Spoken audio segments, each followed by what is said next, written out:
Selamat bertemu saudara kekasih dalam Tuhan melalui program kita, program Roti Hidup. Semoga damai sejahtera dari Tuhan kita Yesus Kristus menyertai saudara-saudara semua. Kita akan mendengarkan sabda Tuhan dan merenungkannya. Tanpa pertolongan dari Roh Kudus, kita tentu tidak akan mampu memahami kebenaran firman Tuhan. Karena itu mari saudara kita berdoa untuk mendengarkan sabdanya. Kita berdoa. Di hadapan hadirat Tuhan kami datang dalam kerendahan hati kami, mengakui betapa kasih dan kuasa-Mu hebat atas kami. Kami bersyukur untuk nafas kehidupan yang Tuhan masih karuniakan. Kami bersyukur untuk program Roti Hidup, di mana kami boleh bersama-sama mendengar, merenungkan, dan mendalami firman Tuhan. Engkau sendiri yang akan memakai hamba-Mu saat ini untuk menyampaikan firman-Mu dan mempersiapkan hati setiap saudara-saudara saat ini untuk menerima firman-Mu. Ampuni dosa kami ya Tuhan, dengarkanlah doa kami, dalam nama Tuhan Yesus kami berdoa. Amin.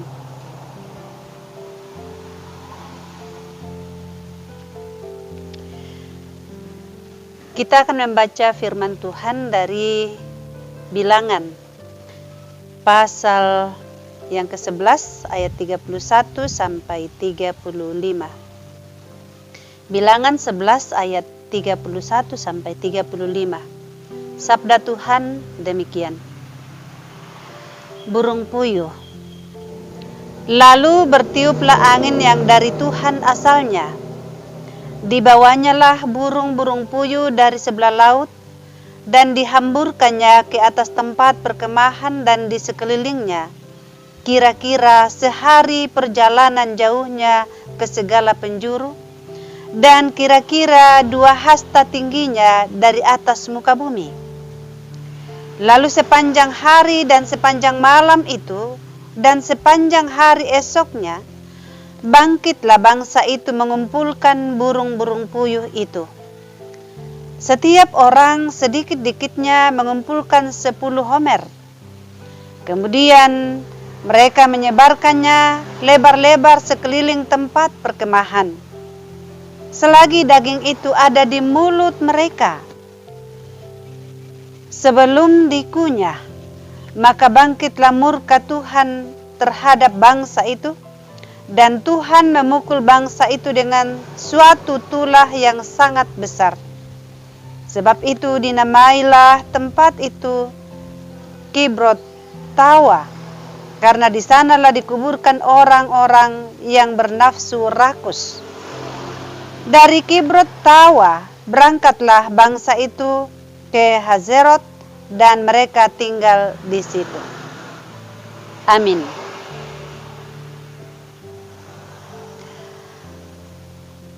Ketidakpuasan.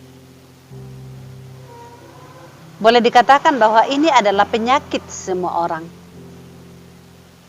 Ketika kita mendapatkan sesuatu, awalnya kita begitu senang atau bahagia dengan apa yang kita terima, tetapi lama-lama kemudian menjadi bosan. Lama-lama kita tidak puas dengan apa yang ada itu. Tentu saja ada sisi negatif dan ada juga sisi positif dari ketidakpuasan. Namun dalam bacaan kita hari ini, saudara-saudara, kita mau melihat sebuah sifat yang sesungguhnya mendatangkan hukuman atas umat. Tuhan yang menyertai perjalanan mereka dari tanah perbudakan yaitu Mesir, mereka sedang berjalan di padang gurun. Kasih Tuhan tidak pernah berkurang bagi umatnya. Mereka dipelihara dengan roti dari surga yaitu manna setiap hari. Mereka tidak perlu menanam, tidak perlu menabur untuk bisa mendapatkan makanan. Ini adalah mujizat bagi mereka. Tetapi hal itu tidak cukup membuat mereka meyakini, bahkan membuat mereka sungguh-sungguh bersyukur atas pemeliharaan Tuhan. Bagi mereka selalu ada yang kurang. Karena itu kembali umat ini terus bersungut-sungut kepada Tuhan, marah kepada Musa. Dan berkata bahwa kita sudah bosan dengan makanan ini. Dan mereka meminta daging. Lalu Tuhan mengabulkan doa mereka itu atau permintaan mereka itu. Sekalipun permintaan dengan bersungut-sungut. Dan kepada Musa Tuhan berjanji bahwa ia akan memenuhi keinginan dari orang-orang Israel itu atau umatnya itu untuk memberikan mereka daging. Musa sebagai sang pemimpin tentu saja berpikir bahwa bagaimana bisa memenuhi kebutuhan orang-orang ini, kebutuhan daging. Karena itu kalau kita membaca dari ayat 22 pasal 11, Musa berkata, dapatkah sekian banyak kambing domba dan lembu sapi disembeli bagi mereka sehingga mereka mendapat cukup? Atau dapatkah ditangkap segala ikan di laut bagi mereka sehingga mereka mendapat cukup? Tetapi Tuhan menjawab Musa, masakan kuasa Tuhan akan kurang untuk melakukan itu? Sekarang engkau akan melihat apakah firman-Ku terjadi kepadamu atau tidak. Saudara-saudara yang kasih dalam Tuhan,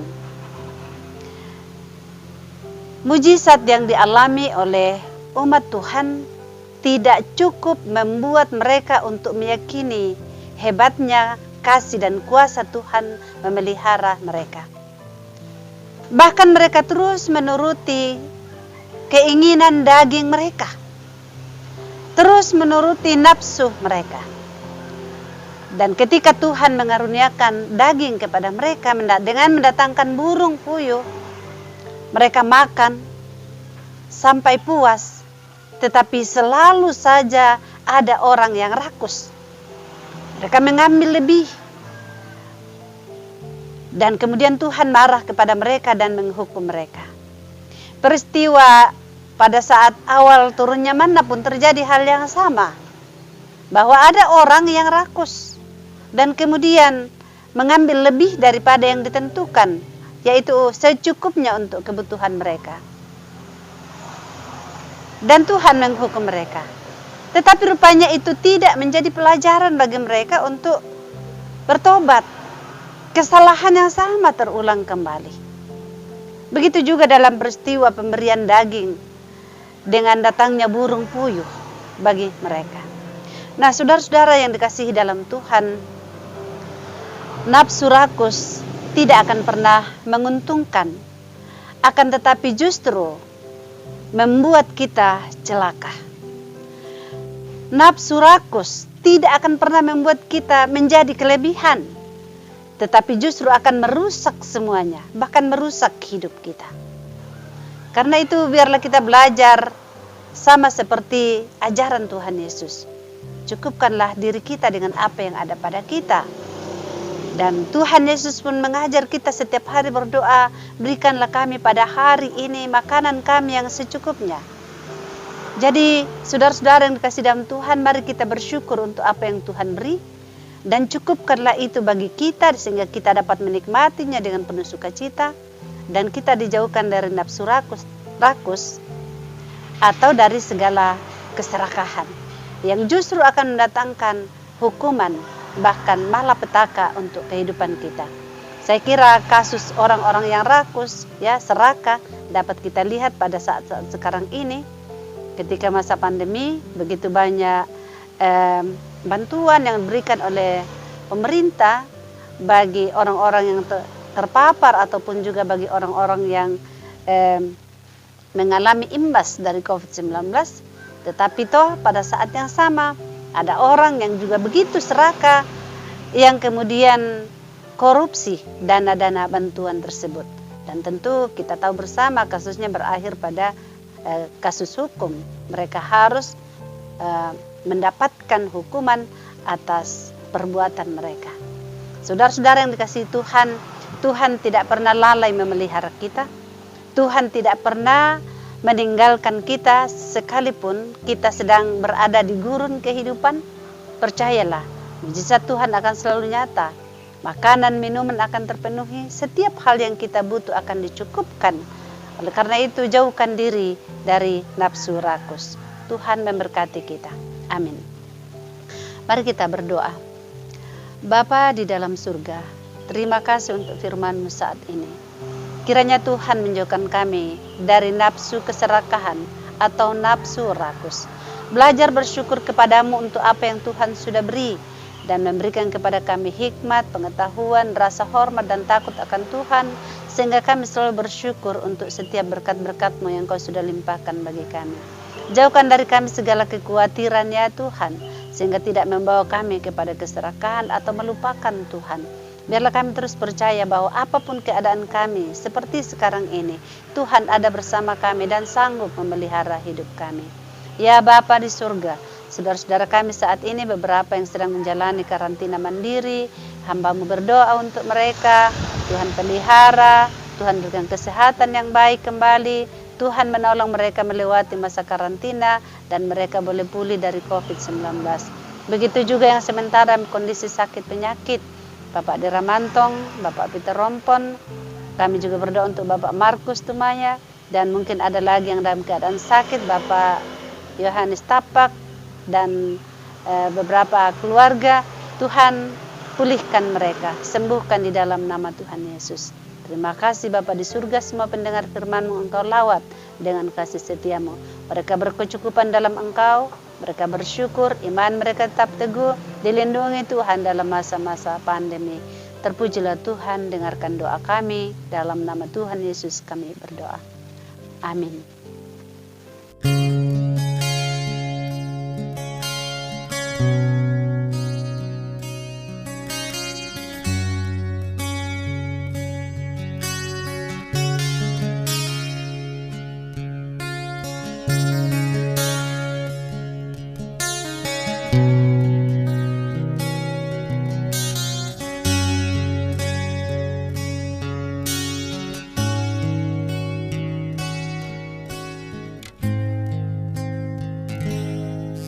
Bagai butiran embun pagi akan sirna kala mentari bersinar, begitupun kehidupan manusia, tiada yang abadi di dunia.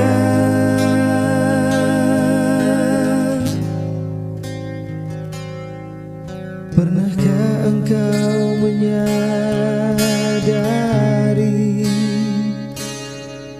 hidup ini hanyalah sementara? Semua harta yang engkau miliki hanya titipan Maha Kuasa. Jangan banggakan harta dunia, sedang harta surga engkau lupakan. Tuhan Yesus pun tak pernah bosan menunggu anak-anaknya bertobat. Masih ada waktu untuk kembali, jangan sia-siakan kesempatan. Cari dahulu kerajaannya, semua akan ditambahkan. Begitu firman Tuhan, karena memang Dia mengasihimu.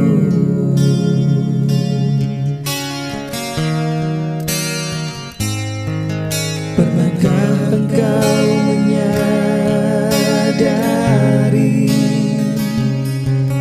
hidup ini hanyalah sementara? Semua harta yang engkau miliki hanya titipan Maha Kuasa. Jangan banggakan harta dunia, sedang harta surga engkau lupakan. Tuhan Yesus pun tak pernah bosan menunggu anak-anaknya bertobat. Masih ada waktu untuk kembali, jangan sia-siakan kesempatan. Cari dahulu kerajaannya, semua akan ditambahkan, begitu firman Tuhan. Karena memang Dia mengasihimu, karena memang Dia mengasihimu, karena memang Dia mengasihimu.